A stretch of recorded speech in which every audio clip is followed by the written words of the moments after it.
point do you believe it's time for Kevin McCarthy to step aside? I don't think we're there at this point. I think there's a lot of members in the chamber who want to have Byron Donalds talking to our Rachel Scott. How we can bring this all, to a close and elect a speaker. But I'm not going to speak for Kevin in that. That's something that he and his team got to figure out. Can you say specifically what would cause the people who are voting against him now to vote for him? Is there anything he could do at this point, specifically a list of things? Well, I definitely know that one of that list is the single-member motion to vacate. And I know for a lot of people back home, they're like, what is this thing that they keep talking about? But this was a mainstay rule in our chamber that empowered all the members of Congress, regardless of party. And Nancy Pelosi's the one that stripped it. And so we think it is important for our institution to function correctly on behalf of the American people that get put back in place. And so I think that's one. And then, there's other stuff that we can figure out around the table, which we'll probably do later today. Congressman, are you actually running for speaker, or is this more about just continuing the conversation and finding a place where Kevin McCarthy can be the next speaker? Well, they nominated me, didn't they? I'm just playing. Look, I think right now it's something where I told my colleagues, like, I didn't come to D.C. being interested in becoming Speaker of the House. But I also understand that, part of my responsibility is to make sure that our conference gets to a point where we are doing the things in an effective and constructive way, that we campaign on back home. And so I'm going to help do that any way I can. Congressman, Nancy Pelosi called this a very sad time for the country. How would you describe this moment right now? Oh, gosh, Nancy's full of drama. I think that's totally wrong. I've been saying to a lot of people, the time of just leadership by acclamation, those days are over. And I think that's a good thing for the republic. Our voters, whenever we've campaigned as somebody who was an activist back home, our voters are tired of the same old thing where it's like, oh, well, how'd that person get into leadership? And that's not an anti-Kevin statement. That's an indictment of Washington. So the fact that the former speaker is now saying that, oh, this is too much drama and it's a sad day for America, not true at all. This is actually an invigorating day for America, because what it demonstrates is that you do have people up here on Capitol Hill who, one, can get together and have tough conversations and negotiate things out, two, can do things for the betterment of their constituents back home. Should McCarthy drop out? There's just too many y'all right now. Huh? Should McCarthy drop out? That's a question for Kevin. I'm not going to answer that question. There's no members of Congress right now sworn in, or no members of the House, rather, sworn in. Right. So, like, if there was a national security crisis or something, I mean, this is sort of uncharted waters here for the country. Are you have any concerns about just the fact that the House is not functioning as it should, doesn't have any members sworn in? Well, hold on. We all know that if a national security crisis arises, the President of the United States is right down the street, and I would anticipate the President would act to secure the homeland and take care of the American people. When it comes to leveraging money to be spent in response, that's something that the members would have to put into their calculus as well. But that doesn't mean that we should speed up our business here for some hyperbole that may exist at some point. The president has dollars that have been appropriated, and he has some constitutional authorities to protect the homeland and do what needs to be done. But at this point, there is no functioning Congress. So how long can this possibly drag on for? What is the path forward? I actually don't think it's gonna drag on much longer. I think this is something that's going to be resolved. But again, listen, the wind is blowing, y'all. People are still driving in their cars. People went to work this morning. They dropped their kids off. My kids went to school this morning. The American people are living their lives like they've always done. But what we're doing in the building behind me is we're going to make sure that this place operates as efficiently as possible and as optimally as possible to address the needs and concerns of the American people. And, once we get this organized and figured out, we'll get back to business as usual. Do you want to be Speaker? Do you actually want to be? Is this a protest vote? Like, actually, no, not really. Never came here to try to be Speaker of the House. What is the outreach? Well, they nominated me. Of course I voted for myself. That's pretty cool. What do you view as an acceptable alternative? Hold on, you back it up there. Sorry. What do you think of Donald Trump's endorsing Kevin McCarthy in the Speaker's race? Well, that's been consistent. I think, President Trump has been in that position for several months.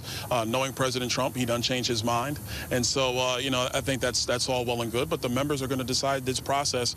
And that's in no disrespect at all to President Trump. That's just the reality of the House of Representatives. Has Trump reached out to you? No, I'm not talking to him yet. What do you view as an acceptable about your vote? We actually talked earlier today, and I anticipate we're going to talk again later today. Again, guys, look, I'm a business guy, so, having negotiations is par for the course. And I think too often in D.C., everything is filled with drama and feelings, and we got to get out of that posture. and just get back to a posture of just having real conversations and getting jobs done. Though, Congressman, the perception from our side, we're not on the inside of these negotiations, is that there isn't progress being made. Yeah, you guys are at 20. What kind of progress is there being made? Because it's like Groundhog Day, the same vote over and over. So what progress is being made? Well, I mean, time out, man. Even Groundhog Day in the movie, that lasted about, what, 9-10 days? This is only day 2, man. Y'all settle down. We're going to be all right.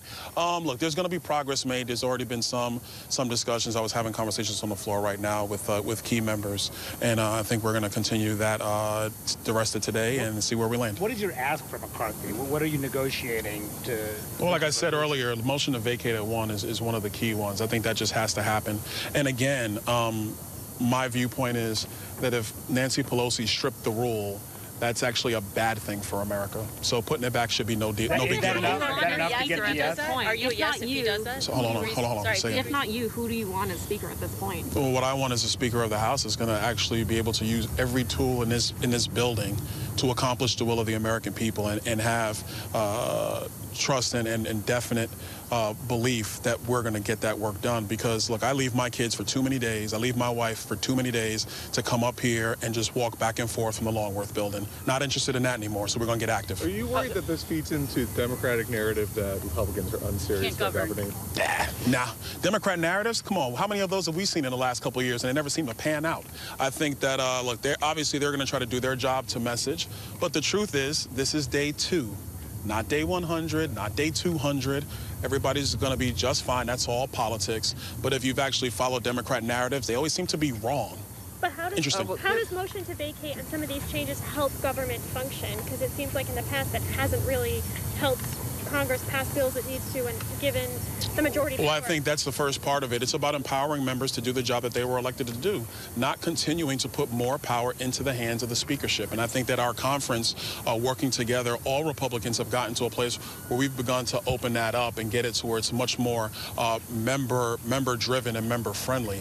I think what we're probably about to do in the next couple of hours is finish that work and elect a speaker and move on. Just a clarification on motion to vacate.